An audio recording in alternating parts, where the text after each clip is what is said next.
New York State has 32. And around the country? Um, Pennsylvania has 210.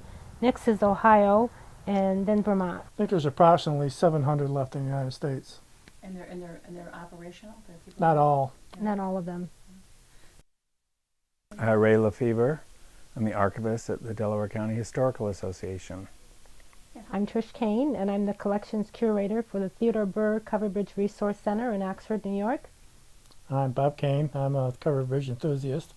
Because in 1869, a flood wiped out Bridge Street and Kingston Street bridges. So these were built as replacements. And it was built by James Fraser and James Warren. And when it was moved in 1885, 86, the gentleman named David White, who was the Delhi Highway Superintendent, coordinated the moving of the bridge. And it was disassembled. It was not moved intact, which would have been really cool, but it was a pretty large bridge. They took it apart and put it back together again. There was a previous bridge there, because there's references to Fitch's Bridge going back at least to the 1840s and probably older, but it was a predecessor bridge. And it was also known as Fitch's Crossing. And then when they moved this one up, they actually took that one and it moved someplace else, which we're still trying to figure out where that might have been. But our feeling is probably at this point the bridge has long disappeared, because I think one of the reasons that they moved that bridge up there is the old Fitch's Bridge was not in good shape and needed to be removed. So the quote-unquote new Fitch's Bridge was put in its place.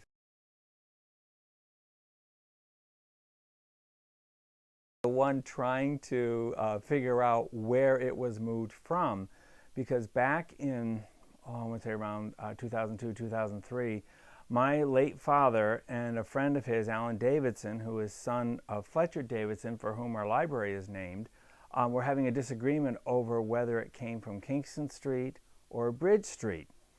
And after my father passed away, we were at the funeral home, and they had this 1887 map of Delhi, which showed a bridge that looked very much like Fitch's Bridge at Bridge Street. And I'm saying, well, I think my father was right, because look at that. Doesn't that look like Fitch's Bridge? And of course, we have since realized that no, it did come from Kingston Street, not from Bridge Street. So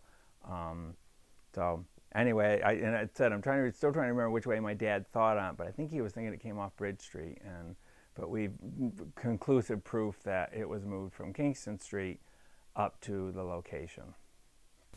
Since 1950, we've lost over 150 bridges to arson, which is appalling.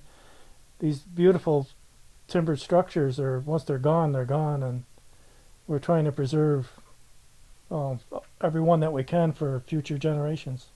I think for me, and I think I can speak for a lot of people interested in covered bridges, that it takes you back into a different time. I mean, today we have cell phones and electronic games and computers, and it's just such a fast pace that I think sometimes we need to stop and smell the roses. And to go to a covered bridge and spend some time there, it takes you back in time, and you think about the horse and buggies going across it, because most covered bridges were not built for automobile traffic. So you think about the horse and buggies going across there, and a Sunday afternoon, and it just takes you back to a simpler time in life. And for me, that's what draws me to them, because I kind of get lost when we're at a covered bridge and I'm taking photographs, and I think about all the people that crossed that bridge, and was there ever anybody famous? And for Bob, I think he likes to study the truss work. So when we're at a covered bridge, we spend a good hour at each bridge, and I do the photography and Bob studies the truss work. Over the years, we've learned so much about covered bridges, and actually the importance of a covered bridge. We wouldn't have commerce the way we have today, without the covered bridges. We would not have expanded nearly as fast, because the original bridges were just logs across creek, and they didn't last very long. And it gave people in the area a stable way of crossing streams and rivers. There's a sign on the Fitch's Covered Bridge that talks about slowing your horses down no faster than a walk. Yes. I can't remember exactly. Crossing the bridge faster than a walk, well, there'll be a $5 fine. And the reason for that, I don't know if any folks have a large dog. Even in a well-constructed home, as it trots across, you can feel the vibration in the thing. And a team of horses, or even a single horse at a trot, would send a bridge into motion and loosen the trots, and it would shorten his life dramatically. I said Delaware County should be commended for their efforts in preserving their 3 bridges. It's just remarkable, and they worked with us getting their bridges on the National Register, and they really care about their covered bridges, and Fitch's is just one of the 3 that they care so much for. They're just kind of cool. I don't have to, but sometimes I commute home going over Fitch's Bridge because I like to be able to tell people that my commute includes a covered bridge. I mean, it is a little shorter, but it's not so expressway. And so I think people have been very fascinated by covered bridges. I mean, this whole society is devoted to it. You know, and we have Ward Herman's book on covered bridges, which is quite popular. We're raffling off a copy this year, and I think the ticket sales are pretty brisk. And the folklore is when you get to the center of a bridge, you can give your honey a kiss, Oh, that's sweet. That is sweet. which is We do that. we still do that. Excellent.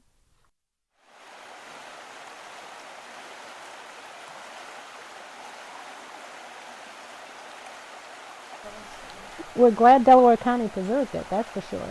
And like I said, Delaware County should be commended for their efforts